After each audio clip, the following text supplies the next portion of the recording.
안녕하세요. 이번 2차 시에선 광고란 무엇인지에 대해 함께 알아보겠습니다. 모두 준비됐나요? 먼저 광고는 여러 상품이나 사회 문제에 관심을 갖게 하며 상품을 구매하기 전에 필요한 정보를 전달하는 역할을 한다고 볼 수 있습니다.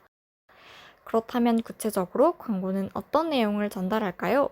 모든 친구들과 함께 토의해 봅시다. 그렇다면 첫 번째로 광고의 종류에 대해 자세하게 알아보도록 합시다. 광고의 종류는 먼저 광고의 목적에 따라 분류할 수 있는데요. 목적에 따라선 어떻게 분류할 수 있는 걸까요? 모든 친구들과 의견을 한번 나눠볼까요? 이야기를 모두 나눠봤다면 이제 본격적으로 광고의 목적에 따른 분류 방법을 알아볼게요. 광고는 크게 상업 광고와 공익 광고로 구분을 할 수 있는데요.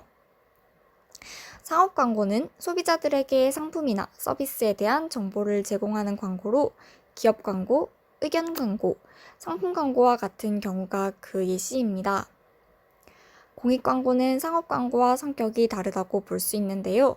공공의 이익에 관한 내용을 전달하는 비영리적 광고입니다.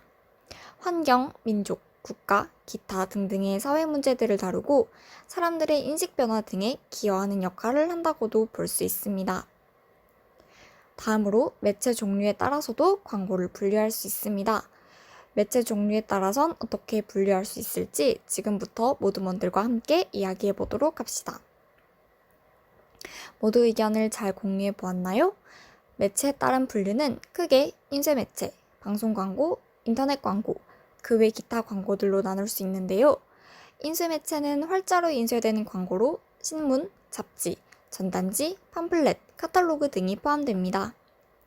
방송 광고는 전파를 사용한 광고로 TV, 라디오 등이 포함되고 인터넷 광고는 배너 광고, 검색 광고 등을 의미합니다.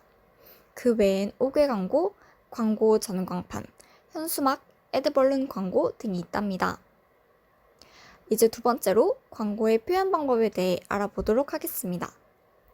오늘 우리가 다룰 광고는 이미지와 문자에 대한 것인데요.